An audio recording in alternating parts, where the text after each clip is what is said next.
Zëvendës kryeministri i Kosovës Besnik Bislimi do të udhëheqë vendin të paktën në mënyrë formale deri në formimin e një qeverie të re, pasi ligji e përcakton që kryeministri Albin Kurti dhe ministrat e tjerë, të cilët janë zgjedhur deputet në zgjedhjet e 9 shkurtit, do të duhet të japin dorëheqjen.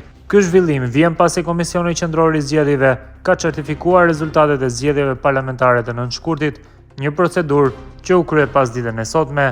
Sipas ligjit të qeverisë, çdo antar i kabinetit që është zgjedhur deputet në këto zgjedhje duhet të jap dorëheqjen nga posti i ministrit para ditës së certifikimit të rezultateve ose një ditë pas tyre.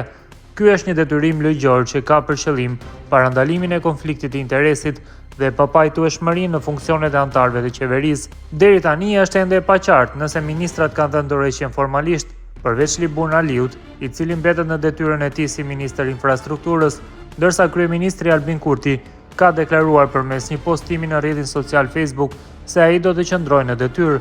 Besnik Bislimi, i cili është 53 vjeç dhe vjen nga Bukoviku i Gjilanit, do të marrë përkohësisht drejtimin e qeverisë së Kosovës derisa të formohet një kabinet i ri. Emërimi i Bislimit si ushtrues detyre është një hap i rëndësishëm, pasi ai deri tani ka qenë një figurë kyçe në lëvizjen vetvendosje dhe ka mbajtur përgjegjësinë për organizimin e partisë në zgjedhje, si dhe ka udhëhequr dialogun me Serbinë. Ky proces sipas zgjedhjes mbetet i pasigurt dhe është e paqartë se sa do të zgjasë periudha e udhëheqjes së tij përkohësisht. Gjykata Supreme e Kosovës mbylli gjithashtu një hap të rëndësishëm në procesin e certifikimit të zgjedhjeve, duke refuzuar ankesat për rezultatet përfundimtare të tyre që kishin shqetësuar disa organizata dhe subjekte politike. Kjo i ka hapur rrugën certifikimit të rezultateve që u bë ditën e sotme. Ndërkohë, partitë politike duhet të procedojnë me dorëheqjet e ministrave që janë zgjedhur deputet në përputhje me ligjin. Lëvizja vetvendose megjithatë ka shprehur dyshime dhe ka kërkuar anulimin e disa votave për shkak të pretendimeve për parregullsi gjatë procesit zgjedhor. Ata kanë paralajmëruar se do ta çojnë çështjen deri në gjykatën kushtetuese për të kërkuar rivotimin e disa qendrave të votimit, megjithëse ky proces nuk ka të ngjarë të ndikojë në certifikimin e rezultateve.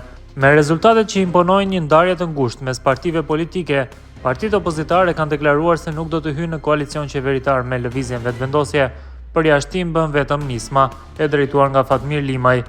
Në përputhje me Kushtetutën e Kosovës, kuvendi duhet të konstituohet brenda 30 ditëve nga certifikimi i rezultateve të zgjedhjeve, ndërkohë presidenti Vjosa Osmani ka detyrën që të thrasë seancën e parë të kuvendit, por në rast të pamundësisë së saj, kuvendi do të mblidhet edhe pa pjesëmarrjen e presidentes.